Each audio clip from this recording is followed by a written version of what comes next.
Hi everyone, I'm Voit and this is 8-Bit Music Show. I hope you're having a great weekend. Tonight I would like to talk about why beat music will never die. This is such a huge subject for discussion, so this show is supposed to be one of the series of a huge continuation regarding the issue. Now some have said that the modern use of 8-bit is about nostalgia. The sound is not necessarily wrong, but it's obvious that retro graphics and retro music are a favorite of indie so-called independent developers. 8-bit music or chiptune is the art of creating new music with a nostalgic sound found in antique so-called antique video games and computer hardware, originally restricted by almost exclusive use within video games. Chiptune music has now grown well beyond the coverage into its own unique style of electronic music. This style of music is extremely popular right now in ex-Soviet Union countries, so let's listen to the music of the artist whose name is Iguana Glue, who has been inspired by the music of the Spectrum. So let's listen and we'll continuously talking about chiptune music.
like to remind you that this is a beat show and I'm Voit. The music we're listening before this track is called Bluegrass, and it belongs to the artist Iguana. He's from Russia, from city Rostov-na-Don, and today we are talking about the chiptune music, the role of chiptune music on contemporary art. The word, by the way, chiptune, was affectionately applied to the subgenre of electronic music in the 90s as communities of musicians around the globe began to assemble around the love of the sound. The word chiptune, by the way, was given because of the music was primarily created by a system with a single hardware sound chip. Nowadays, there are many ways to create this type of music, from running homebrew software to download standalone software and plug-in for modern digital audio workstation. We'll talk about this a little bit later, and now we're gonna listen again to the music. Now we're gonna listen to the same Russian artist, Iguana, and also I would like to say that the music on the background you're listening today belongs to the artist so-called Massive Until Morning. So, when you keep your good mood, night is short, let's listen to Iguana right now, and we'll talk about chiptune music more.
Okay, the first one is called Hardware, and we'll talk about Nintendo Game Boy DMG0 for studio recording.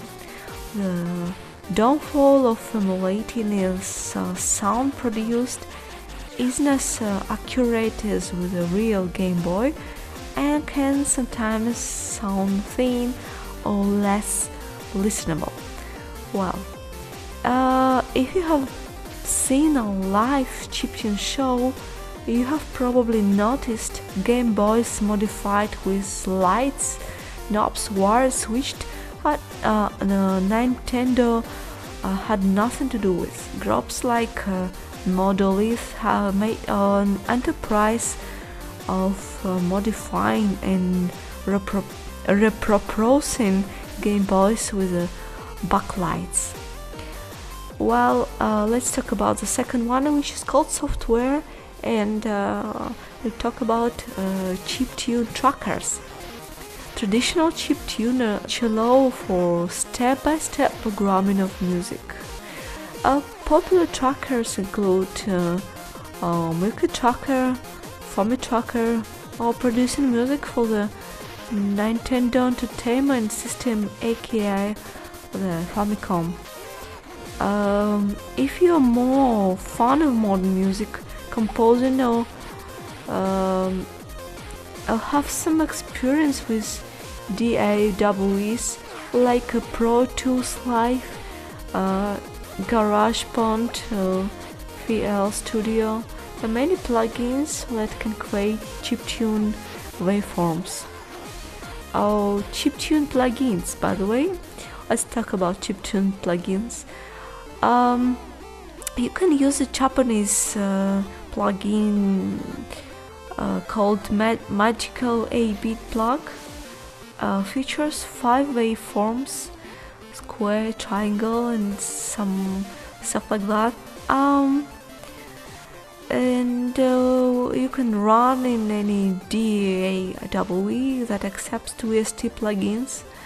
Other plugins like Plug's Chip Sound offer much more comprehensive emulation of various sound chips, including two of favorite of many people of 2AO3, Sega Genesis and stuff like that.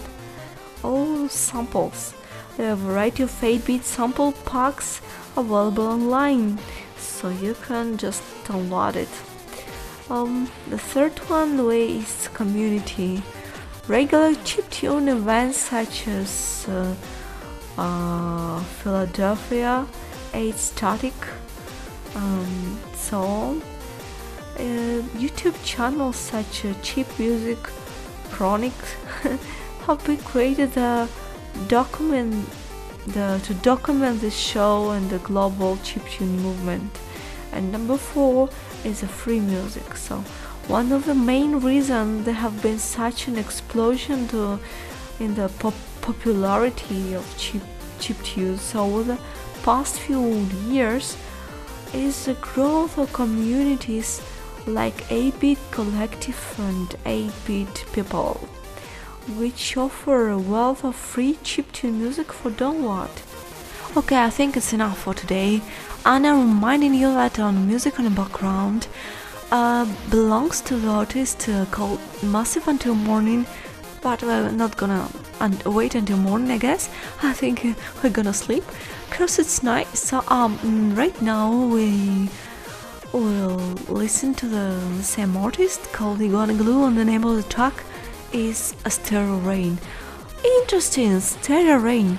So thank you for listening, and we'll talk in a week next Sunday morning. Bye from me, many kisses.